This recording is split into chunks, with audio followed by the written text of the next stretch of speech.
물론 여긴 국민 라디오. 국민TV 팟캐스트, 수십만에 이르는 국민 라디오, 국민TV 생방송 프로그램. 삼성이 못 누리는 탁월한 광고 효과, 바로 당신이 누릴 수 있습니다.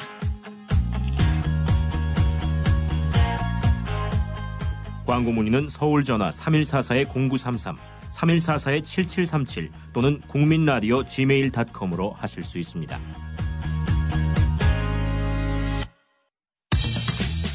다 함께 만드는 국민 라디오. 미디어 협동조합 국민 라디오가 11시를 알려드립니다. 국민 라디오.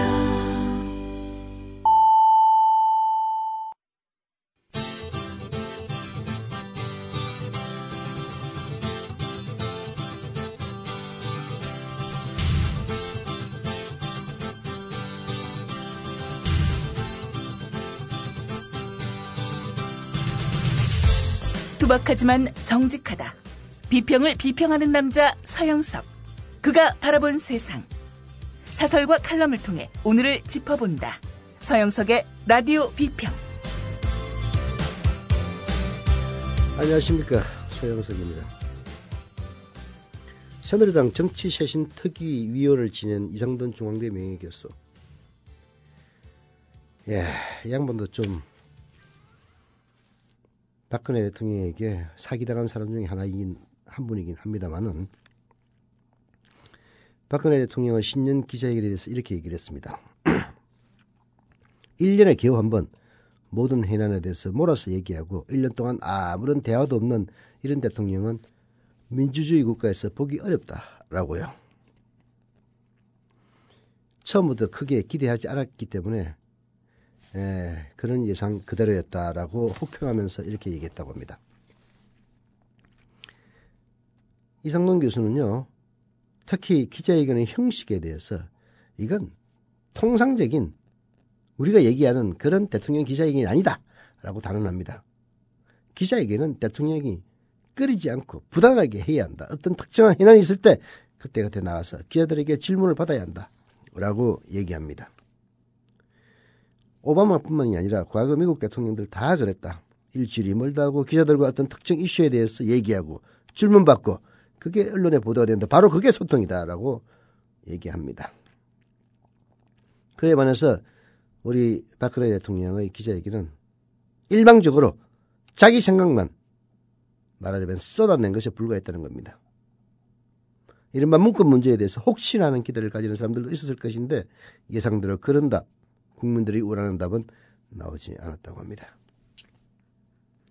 특히 박근혜 대통령이 김영한 민정수석의 항명파동 논란에 대해서 항명은 아니다라고 선을 그은 것에 대해서는 자기 아래에서 항명이 일어났던 걸 본인이 인정할 수는 없지 않겠느냐. 하지만 외부에서 볼 때 그건 예사로운 일이 아니고 정부 기강이 그야말로 흔들리고 있다는 그런 증거다라고 지적을 했습니다. 이상돈 교수의 평가를 굳이 소개하는 이유는요, 박근혜 대통령을 과거 지지했던 사람들, 박근혜 대통령이 그래도 경제민주화와 복지라고 하는 21세기의 화두를 야당보다는 더 잘 해나갈 것이라고 믿어서 박근혜에게 기대를 걸고 박근혜를 지지했던 그런 사람들이 지금 와서 내리는 평가라는 점에서 바로 소개를 해드리는 겁니다. 박근혜 대통령이 이런 얘기를 했죠. 옛날에 전화는 없고 이메일도 없어서 그랬는데 지금은 여러 가지 그런 게 있으니까 어떤 때는 대면 보고보다는 전화 한 통으로 빨리빨리 해야 될 때가 더 편리할 때가 있다라고요. 왜 대면 보고를 받지 않느냐라는 질문에 대한 대답이었습니다. 과연 그런가요? 여당 출신, 새누리당 출신으로 지금 국회의장을 하고 있는 정유아 씨 이런 얘기를 했습니다. 대통령과 한라인 통화를 2번 시도했지만 한 번도 이루어지지 못했다고요. 대면 보고 대신 전화하면 된다고요? 국회의장이 당신에게 전화를 2번 걸었는데 연결이 안 됐다고 합니다. 결국 박근혜 당신의 전화는 자기가 필요한 사람들, 십상시나 최순실이나 이런 사람들에게만 열리고 나머지는 수신 차단되는 그런 전화입니까? 참으로 불통의 대통령. 그리고 한마디로 무시가 기를 데 없는 대통령이라는 느낌을 받았습니다. 라디오 비평 시작합니다. 함께하고 계신 방송은 정치평론가 서영석 미디어 협동조합 이사장이 진행하는 라디오 비평입니다. 요새 조합의 재정이 좋지 않다고 해서 후원도 하고 혹시나 광고 효과도 볼까 싶어서 광고 신청했습니다. 제가 하는 일은 건설 현장 크레인 대여입니다. 5톤 카고, 10톤 미니 크레인 등 크레인 쓰실 분은 평안 크레인을 불러주세요. 베테랑 기사가 달려갑니다. 평택 주변 당진, 군포, 천안, 포승, 안성, 화성 지역입니다. 평안 크레인. 전화번호는 010-7392-0300, 010-7392-0300. 기술과 신뢰, 그리고 안전을 자부하는 크레인. 평안 크레인입니다. 010-7392-0300번입니다. 전화 주십시오. 맹꽁이 평안 크레인입니다. 다음은 무엇일까요? 겨울밤 야식으로 숙취와 감기 예방에 좋은 과일입니다. 겉은 쫄깃하고 속은 부드럽고. 정답! 반건신? 네, 맞습니다. 국민TV 조합원 청도님이 직접 수확한 진시황 반건시. 연말연시 명절에 선물 고민하지 마세요. 최고의 선물 반건시로 끝내세요. 010-2128-2644, 010-2128-2644. 다음 검색창에 진시황 반건시를 검색하세요. 나라가 있건 있든 맛있는 반건시라니. 지상철 조합원 신청 광고입니다. 강화대교 앞에서 개념 부부가 만드는 개념 곰탕, 연지연 곰탕. 연지연이란 가마솥의 장작불로 온종일 구워내는 곰탕을 서로 나누어 이어지는 인연이란 뜻입니다. 연지연 곰탕이 민주주의를 열망하는 조합원 여러분과 국민의 건강을 책임지겠습니다. 곰탕 포장 판매는 한 팩 800g에 7,000원이며 7팩 이상은 무료 배송으로 드립니다. 연지연 곰탕은 강화대교 입구에 위치해 있습니다. 단체 주문 예약 및 포장 주문 전화번호는 010-7252-1114, 010-7252-1114, 031-989-9968. 조합원 단체 예약은 10% 할인해드립니다.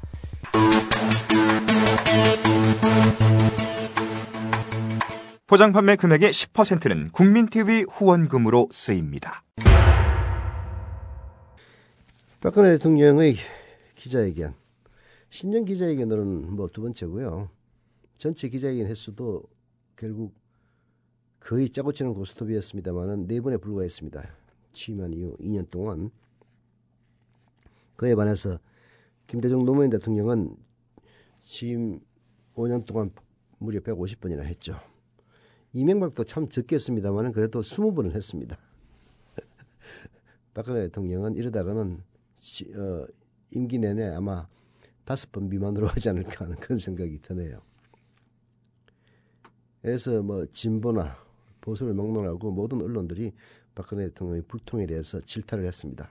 더 웃기는 것은 그런 질타에 대해서 듣고 있다 라고 반응한 청와대 반응입니다. 그래, 듣기는 듣는데 니들은 찢어라. 우리는 마이웨이다. 그런 얘기인가요? 조선일보 사설이 의미심장했습니다. 물론 이런 조선일보 사설의 방향에 100% 동의하는 건 아닌데 맨 마지막에 지금 현재 이른바 자칭 보수 언론들이 박근혜에 대해서 어떻게 자리매김하고 있는지 여러분들에게 보여주기 위해서 조선일보의 사설, 대통령의 인식과 민심의 큰 격차 어떻게 메꿀 거냐를 선택해서 소개해드립니다. 박근혜 대통령은 어제 신년 기자회견에서 경제 부흥에 대해서만 이야기하고 싶었던 것 같다. 실제 대통령의 모두 발언에서 가장 많이 등장한 단어가 경제였다. 박근혜 대통령 경제혁신 3개년 계약 성공적으로 이뤄내서 국민들에게 어쩌고 저쩌고 집권 3년 차를 맞이하여 국가 경제를 살리고 어쩌고 저쩌고 예, 박근혜 대통령 10년에게는 이런 경제에 대한 자신의 생각을 국민과 나누고 싶은 그런 자리였는지도 모릅니다. 그래서 박근혜 대통령 자기도 노력하겠지만은 다 같이 힘을 모으자, 마음을 모으자, 어쩌고 저쩌고 해견 내내 경제 제도약 통일을 향해 함께 가자 이런 식의 구름 잡는 당부만 거듭을 했습니다. 그러나 어제 해견에서 지난해 11월 정윤회 씨의 국정개입 의혹을 다룬 청와대 문건이 유출되면서 불거진 비선 논란과 대통령의 소통 부족 등에 대한 질문 가장 많았습니다. 국민이 대통령으로부터 듣고 싶던 말이 바로 이 문제와 관련된 이야기였기 때문일 겁니다. 그러나 박근혜 대통령은 문건 유출 논란에 대해서 국민께 심려를 끼쳐드린 데 대해 마음이 무겁고 송구스럽다라고 했지만 이 문제를 보는 박근혜 대통령의 생각은 찌라시 수준의 터무니없는 소설이라던 종전 입장과 전혀 달라지지 않았습니다. 박 대통령은 이날 주요 부문의 특보단 신설 등을 골자로 하는 청와대 조직 개편을 약속했지만 그간 여권 안팎에서 제기된 인적 쇄신 요구는 사실상 받아들이지 않았다. 박 대통령은 김기춘 비서실장의 거취에 대해 정말 드물게 보는 사심이 없는 분이고 이미 여러 차례 사의 표명도 했다면서 당면한 현안이 많이 있어서 그 문제들을 먼저 수습하고 나서 결정할 문제라고 했다. 교체 가능성을 열어놨지만 그렇다고 해서 이번 사태의 책임을 물어 당장 물러나게 할 생각은 없다는 뜻이다. 박근혜 대통령이 국회의원 시절부터 함께 일해오다가 지금은 청와대 비서관으로 근무하고 있는 이른바 문고리 3인방 비서관에 대해서는 교체할 이유가 없다라고 단호하게 못을 꽝꽝 박습니다. 이제 문고리 3인방은 확실한 권력으로 자리 잡았습니다. 박근혜 대통령은 그동안 검찰은 물론이고 언론과 야당 이런 데에서 무슨 비리가 있나, 이건 뭐가 있나, 사사치 오랜 기간 찾았으나 그런 게 없지 않았느냐라면서 그런 비서관을 의혹을 받았다는 이유로 내치거나 그만두게 하면 누가 내 옆에서 일하겠느냐며 적극 두둔했습니다. 사실 이 세 명을 부담스러워하고 우려를 쏟아낸 것은 다름 아닌 청와대와 정부 여당이었습니다. 그런데도 대통령은 공개적으로 이들에 대한 무한 신뢰를 표시했습니다. 이들이 대통령을 보좌하며 정책 실패, 인사 실패가 발생하거나 이들의 부적절한 처신으로 어떤 문제가 터지면 그대로 이제는 박근혜에게 정치적 직격탄이 될 수밖에 없는 상황을 스스로 자초했습니다. 박 대통령의 이날 회견은 대통령이 하고 싶었던 말과 국민이 듣고 싶었던 이야기가 정반대로 엇갈렸다. 대통령의 인식과 세상 민심 사이에는 선뜻 메꾸기 힘든 커다란 간극이 존재한다는 것이 분명히 드러났다. 박 대통령은 올해가 경제를 되살리는 마지막 골든타임이라며 국민의 동참을 호소했다. 그러나 이날 회견이 과연 국민의 마음을 움직일 수 있는진 의문이다. 대통령의 남동생과 정윤회 씨를 비롯한 가신그룹이 뒤엉켜 온 국민 앞에서 진흙탕 싸움을 벌였던 일을 모두 조작으로 규정하고 이 일에 대해선 누구에게도 책임을 묻지 않겠다는 대통령의 입장을 얼마나 많은 국민이 납득할 수 있겠는가. 절대 납득할 수 없을 겁니다. 그리고 난 박근혜 대통령에게 골든타임이라는 얘기는 정말 그 주둥아리에서 좀 없애줬으면 하는 생각이 듭니다. 박근혜 대통령은 골든타임이라는 말을 운이할 자격이 없는 사람입니다. 세월호의 그 골든타임을 허비해서 그야말로 생목숨을, 어린 목숨들을 잃게 한 직접적인 책임이 대통령에게 있습니다. 그런 대통령이 이제 와서 어디서 골든타임이라는 말을 갖다가 운이할 수가 있는 겁니까?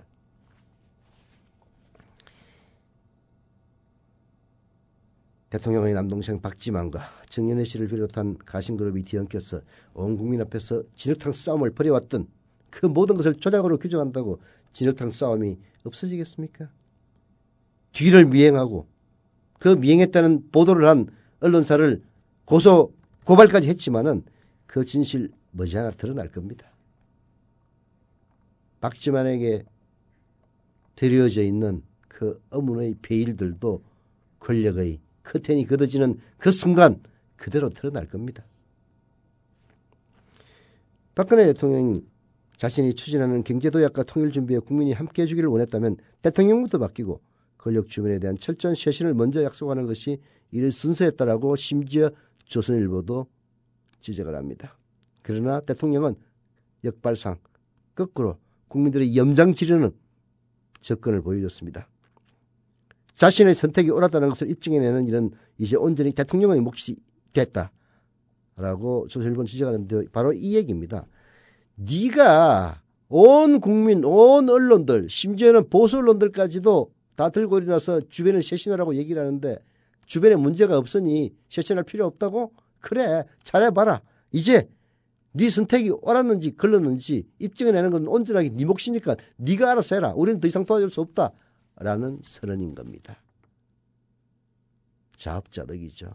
세상 일 다 따지고 보면 자업자득인 경우가 어디 박근혜에게만 있겠습니까?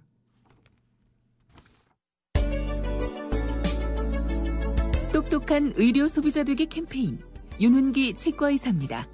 병원이 민간 자본을 도입해 영리 극대화를 추구하면 과잉 진료가 현재보다 반드시 더 심해집니다. 그렇지 않아도 과잉 진료는 현재 심각하게 사회 문제들을 유발하고 있습니다. 과잉 진료란 병원 이익을 위해 하지 않아도 될 검사와 치료를 환자에게 강제하는 비윤리적 행위입니다.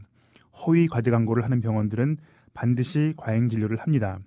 과잉 진료는 평생 후유증에 시달리게 함으로써 존엄한 한 인간의 영혼과 육체를 서서히 파괴하고 소중한 가정경제를 파탄시켜서 결국 사회계층 간 증오심을 부추기는 진짜 사대악입니다. 과잉 진료를 통해서 병원들은 더 부자가 되지만 환자들은 더 아파야 하고 양질의 삶을 빼앗겨야 합니다. 돈이 모자라 치료를 못 받는 비극도 생깁니다. 이것이 헌법에 보장된 인권입니까? 다 함께 힘을 모아 의료 영리화 반드시 막아냅시다. 지금까지 윤훈기 치과의사였습니다. 똑똑한 의료 소비자 되기 캠페인이었습니다.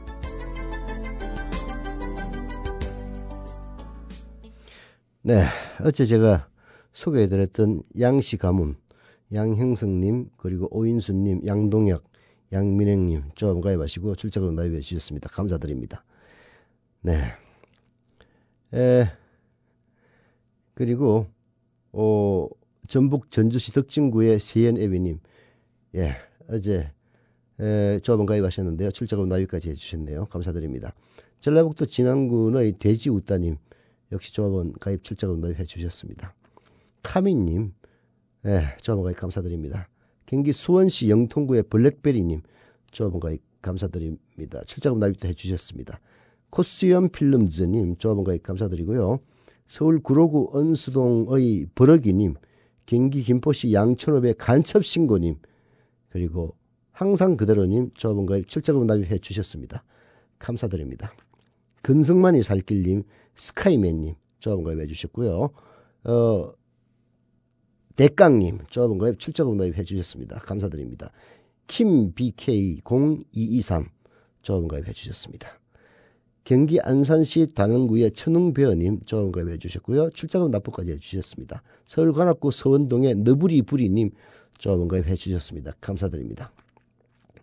조합원 가입하신 분들은 출자금 납입까지 완스톱으로 해주시기를 부탁을 드리겠습니다. 그리고 뭐 어떤 분이 내용은 좋은데 전달하는 태도가 좀 아니다. 아무리 팟캐스트라도 청취자를 위한다면 기침이라든지 전화라든지 뭐 최소한의 예의가 필요하지 않느냐고 하시는데요. 예, 기침은 제가 감기 걸려서 하는 겁니다. 양해해 주시기 바랍니다. 뭐 아시겠지만은 일반 지상파 방송은 감기 걸리고 기침을 하면은 방송에 아예 출연시키지 않습니다. 저희들도 그렇게 하려고 해요. 근데 그렇게 대체 인력을 쓰려면 돈이 들어가지고 죽을 지인이 아니면은 어쩔 수 없이 아픈데도 불구하고 방송을 하다 보니까 생기는 그런 일이라고 생각하고 양해해 주시면 감사드리겠습니다. 전화 부분은 제가 보통 무음으로 하는데요.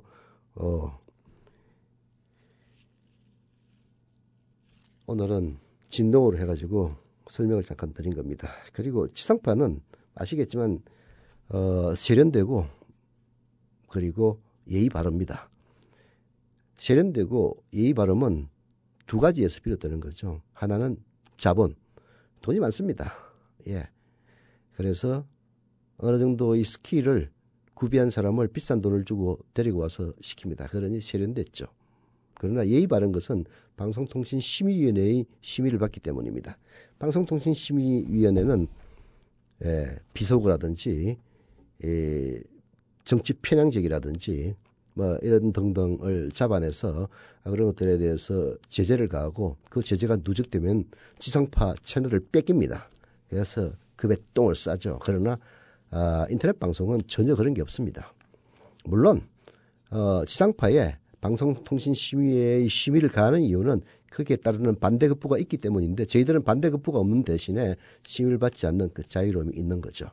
자, 우님 세련된 방송 원하시면 지상파 들으십시오. 별로 세련되지는 못하지만은 미래협동조합 국민TV, 국민라디오가 그나마 공정한 언론을 위해서 노력하는 와중에 있으며 그 과정에서 지금은 좀 시원찮지만은 좀 더 시간이 흐르고 자원님께서 출자금도 납부해 주시고 그리고 월조합비 11,000원씩 납부해 주시면은 더 좋은 방송으로 나아갈 수 있을 거라고 생각됩니다. 거듭 사과 말씀 드립니다. 자, 이렇게 조선일보 먼저 대통령의 인식과 민심의 큰 격차를 어떻게 메꿀 거냐. 그리고 네 하고 싶은 대로 해라. 우리는 절대 도와주지 않겠다라고 선을 긋습니다. 한겨레신문은 여기에 덧붙여서 박근혜가 그렇게 입에 달고 사는 경제에 대해서 사설을 통해서 그 허점을 지적합니다. 중산층과 서민층에 배제된 경제 활성화 대책으로 무슨 나라를 활성시킬 수 있겠느냐 하는 지적입니다. 박근혜 대통령은 모두 발언에서 경제라는 말을 42차례나 언급하는 등 기자회견 내내 경제 문제에 큰 비중을 뒀다. 박 대통령은 특히 올해가 경제를 활성화할 수 있는 골든타임이라며 구조개혁과 창조경제, 내수 확대를 적극 추진하겠다고 밝혔다. 하지만 별다른 울림이 없다. 아니, 실망스럽다고 하지 않을 수 없다.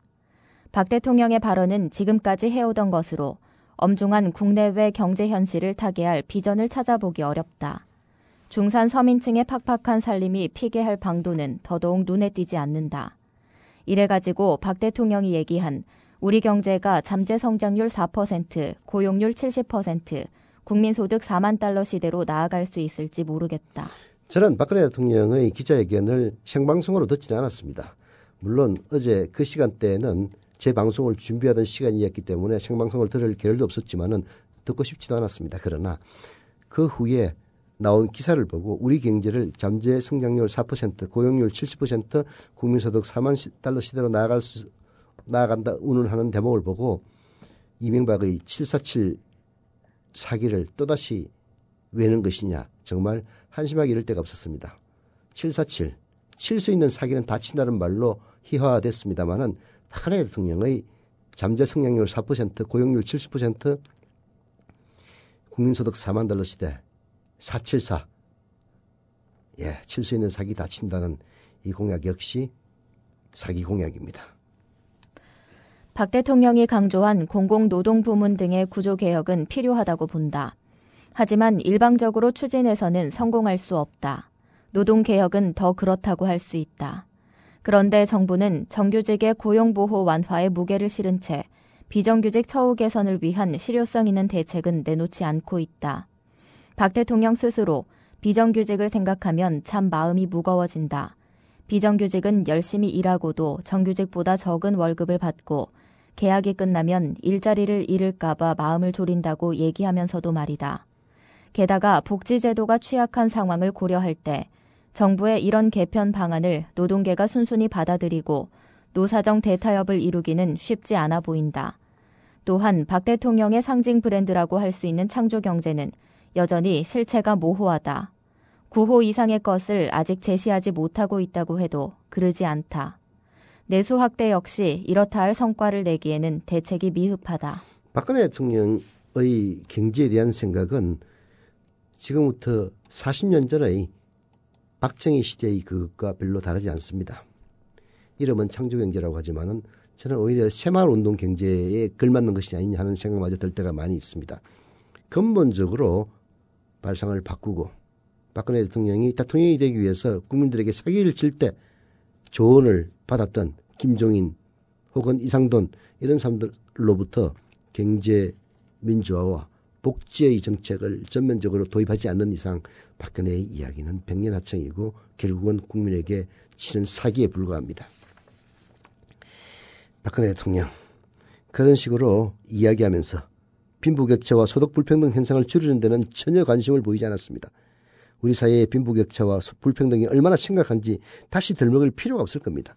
경제민주화 역시 마찬가지입니다. 취임 초기에는 조금 신경 쓰는 듯하니 지금은 언급조차거립니다. 중산 서민층이 미래에 대한 희망의 근거를 찾기가 힘겨울 수밖에 없습니다. 중산층과 서민층을 배부르게 하지 않고 어떻게 나라를 융성시킨다는 이야기입니까? 지금 재벌들은 수백조 원의 사내 유보금을 가지고 이 돈을 어떻게 굴릴까? 대가리만 굴리고 있는 그런 상황인 줄 박근혜 대통령의 대가리에는 들어오지 않습니까? 대통령의 눈물 몇 방울에 이미 완전히 침몰한 세월호는 또 한 번 물속으로 가라앉았습니다. 수학여행을 가던 길이었는데 정말 다행스럽습니다. 전원이 다 구조됐다는 소식, 이 소식 전해드립니다. 군 당국은 해군 함정들은 물론이고 육군과 공군까지 동원 가능한 모든 전력을 침몰 사고 현장에 급파했습니다. 그 담화 내용을 보면요, 예상을 뛰어넘은 일종의 국민들한테 좀 충격을 좀 준 것 같습니다. 그런 면에서 본다면 대통령 어제 담화는 매우 성공적이었다, 저는 그렇게 보여지고요. 유병헌 씨의 도피를 돕다가 체포된 30대 여성 신모 씨의 모발과 순천 별장에서 가져온 체액이 묻은 휴지의 DNA 검사 결과가 언론이 사회의 공기라고요? 갈 길을 잃어 표류하면 흉기가 될 수 있습니다. 권력과 자본으로부터 완벽하게 독립한 협동조합 언론, 미디어 협동조합. 조합원이 돼 썩지 않도록 계속 커가도록 힘이 돼주십시오. 조합원 가입은 미디어 협동조합, 국민TV 홈페이지에서 하실 수 있습니다.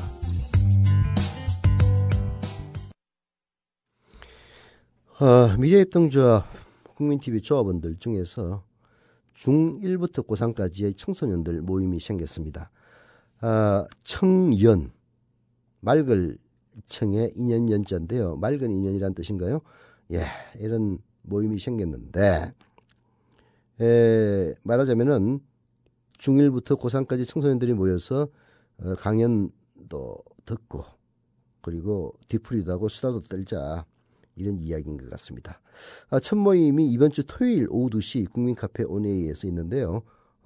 참가비가 없고, 음료와 식사는 후원으로 하니까 따뜻한 나시라 라고 얘기하고 있네요. 중1부터 고3까지 대한민국의 청소년들 정말 괴롭습니다. 대학 입시를 위해서 그야말로 가회로 점철되는 인생을 사는데요. 도대체 어떻게 이렇게 교육제도를 엉망진창으로 만들어놨는지 기성세대로서 책임감이 먼저 앞섭니다. 여튼 국민TV에서 이렇게 웃고 떠들어 보면은 뭔가 비판의식도 생기고 공부도 해야 되겠지만은 그 와중에서도 이 사회를 비판적으로 쳐다볼 수 있는 그런 시선들 배울 수 있을 것이라고 생각이 듭니다. 제가 KBS 박정훈 기자의 대담한 경제라는 지금까지 3차례 모두 이제 미디어 다음에 연재가 됐던데요. 이거 뭐 방송으로 얘기할 수 있는 성질의 것은 아닌 것 같고요. 아마 기자가 쓰는 칼럼인 것 같아요. 그래서 제가 한번 소개는 해드렸는데요. 개천에서 절대 용인할 수 없는 이유, 여러분들이 아무리 노력해도 부자가 될 수 없는 이유에 대해서는 어제 소개를 해드렸고요. 오늘 소개해드릴 것은 사기극을 닮은 부동산 부양책이라는 이 정권의 부동산 부양책에 대한 비판글입니다. 들어보시죠. 한국인들의 부동산 사랑은 정말 유별나다. 덕분에 우리나라의 부동산 관련 통계는 언제나 독보적이다. 우리나라의 토지 자산 가치를 모두 합치면 국내 총 생산의 4.1배나 된다. 이는 우리가 한 해 동안 생산한 가치에 비해 부동산 가치가 얼마나 비싼지를 보여주는 중요한 지표다. 그런데 부동산 버블을 겪었던 일본은 이 비율이 2.4배로 떨어졌고 부동산 버블로 세계 금융위기를 몰고 왔던 미국의 경우 1.2배에 불과하다. 결국 지금 경제 규모에 비해 부동산 가격이 가장 독보적으로 비싼 나라는 한국이다. 그러니까 땅값을 다 합치면은 우리나라 국내 총생산보다도 4배나 더 비싸다는 이야기입니다. 이게 뭐 얼마나 비싼지 사실 감이 잘 안 와요. 그래서 외국하고 비교를 하는데요. 부동산 버블로 유명한 일본은 2.4배인데 우리는 4.1배면은 거의 2배 가까운 거죠. 미국 1.2배에 불과합니다. 결국 우리는 땅값이 과다하게, 땅값뿐만 아니라 집값이 너무 과다하게 부풀려져 있다, 이런 이야기입니다. 물론 이런 통계에 대해서 부동산 불패를 맹신하는 사람들은 우리나라는 인구 밀도가 높아 인간아, 그래서 너무나 당연한 거야 라고 시부랑거립니다. 그러나 전혀 근거 없는 이야기입니다. 현실에 맞지 않은 주장입니다. 인구 밀도가 유럽에서 가장 높은 나라인 네덜란드 인구 밀도 유럽에서 가장 높고 한국보다 더 높습니다. 네덜란드 그 조그만 땅에 얼마나 사람들이 모여서 살면은 그야말로 바다를 메꿔가지고 간척지가 국토의 거의 3분의 1 가까이 되겠습니까? 인구 밀도가 유럽에서 가장 높은 나라인 네덜란드의 총 토지 가치는 국내 총 생산의 1.6배에 불과합니다. 우리나라는 4.1배나 됩니다.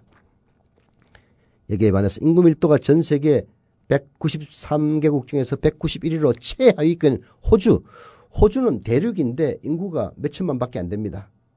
토지가치 총액이 일본보다도 높은 2.5배나 됩니다. 그래서 인구가 많아서 부동산 가치가 높다는 이야기는 말이 안 되는 겁니다. 말하자면 한국의 토지, 땅, 집에 대한 가치는 부풀려져 있는 겁니다. 부풀려져 있는 거예요. 이렇게 토지 자산이 과대평가된 덕분에 한국인들은 자신이 번 돈에 비해 과분한 자산을 가지게 되었다.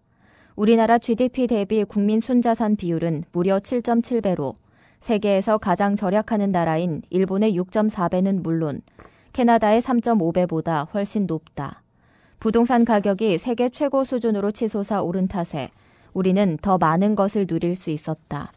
실제로 2000년대 선진국에 나가본 사람들은 우리가 상대적으로 더 잘 산다는 느낌을 받은 적이 많았을 것이다. 하지만 한 나라의 경제 규모에서 대가 없이 공짜로 얻을 수 있는 것은 없다. 더구나 실물이 뒷받침되지 않은 버블에 기반한 것이라면 그 버블이 터졌을 때 더욱 큰 충격을 받게 된다. 2000년대뿐만이 아니라요. 1990년대도 마찬가지였습니다. 해외여행 자유화 이후 우리나라 사람들 외국 나가면은 야, 우리나라가 잘 살구나 이렇게 생각했을 겁니다. 그러나 실물에 기반하지 않는 잘 산다는 것은 거품에 불과한 거죠. 그 거품이 꺼지면서 1997년 IMF 체제로 들어가서 우리는 수년 동안 그야말로 서민들은 신음했던 겁니다. 우리가 번 돈에 비해서 훨씬 더 부자가 될 수 있었던 이유, 이건 우리가 투자의 달인이었던 것이 아니라 우리 국민들에게 부동산 불패라는 위험한 믿음을 심어준 이른바 폰지 사기극이 있었기 때문에 가능한 일이었습니다. 폰지 사기극이라는 것은 뭐냐면요, 이런 겁니다.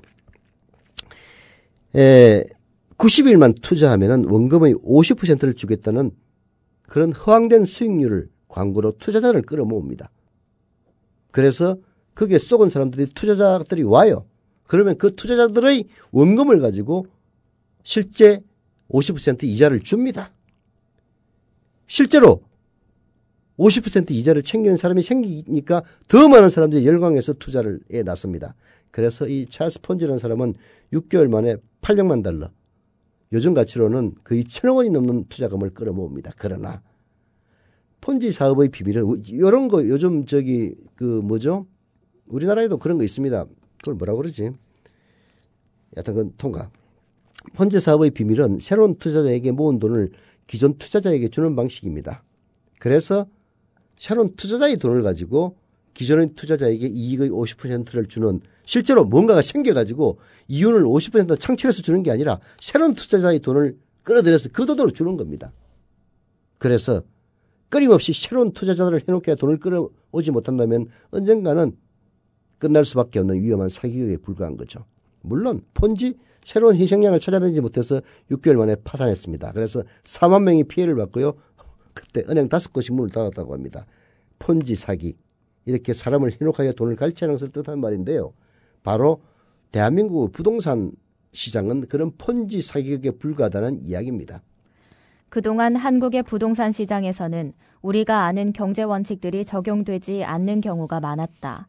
특히 사용연한이 있는 다른 재화들은 모두 감가상각이 적용되지만 아파트는 오히려 오래된 집이 더 비싸지는 기현상이 일어나기도 했다.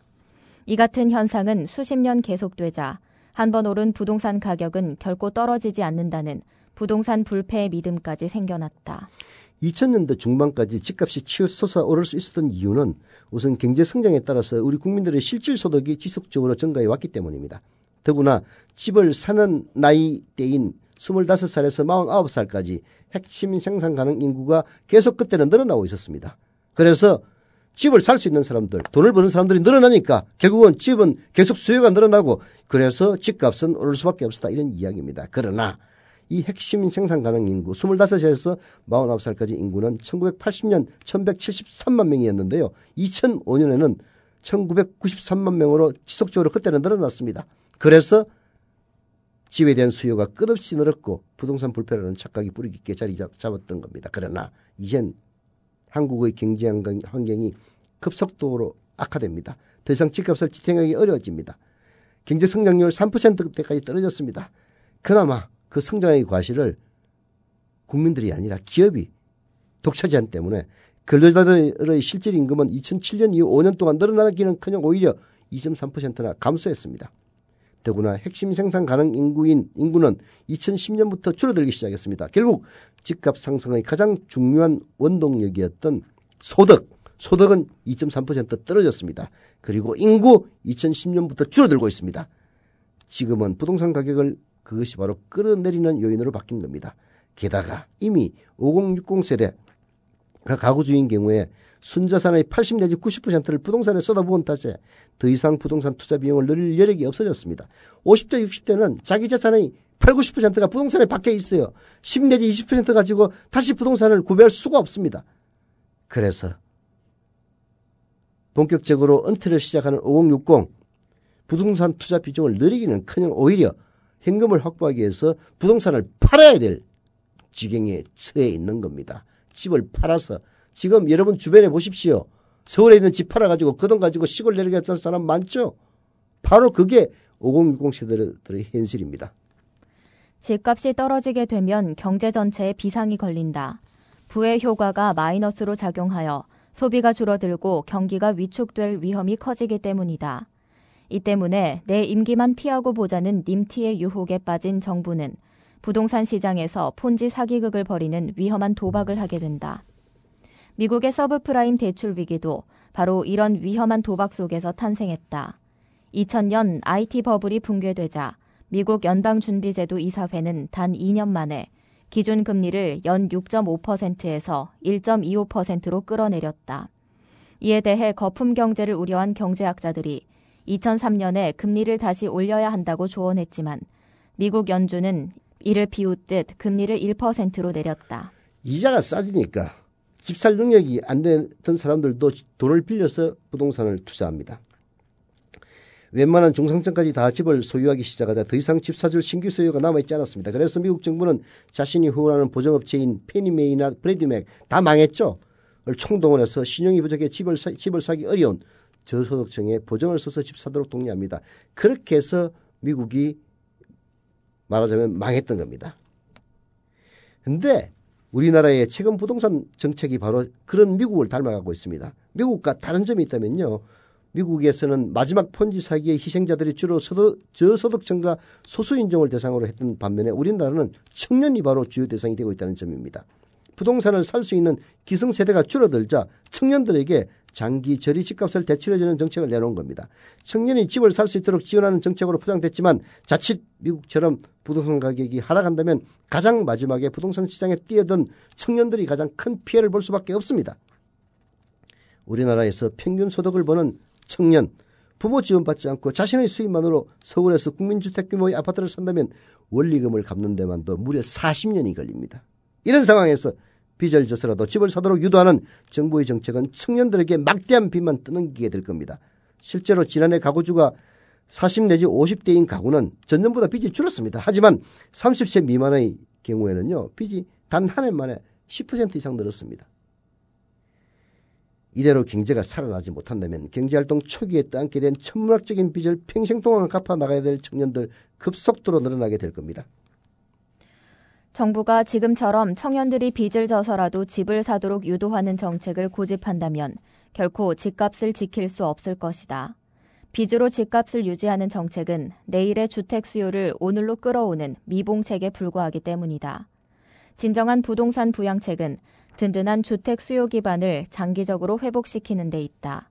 이를 위해서는 무엇보다 2008년 세계 금융위기 이후 급속도로 줄어든 청년과 저소득층의 소득 기반을 다시 회복시키는 데 우리 정책적 여력을 집중해야 할 것이다. 결국은 경제민주화를 통해서 재벌에게 집중된 대기업에 집중된 부를 저소득층과 청년 세대로 끌어오고 그리고 복지를 통해서 저소득층에게 현금을 쥐어주는 길만이 결국은 실제로 부동산 경기를 부양시키는 길입니다. 지금 최경환의 부동산은 그야말로 거대한 사기극에 불과하다는 이 지적 잊지 않으면 대한민국은 또 다른 폭락으로 접어들 겁니다. 라디오 평 오늘 수로 마칩니다.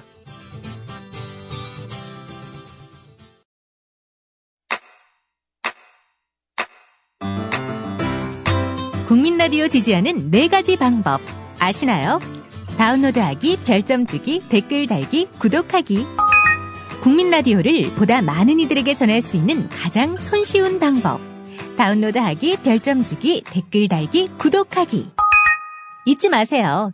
다운로드하기, 별점 주기, 댓글 달기, 구독하기.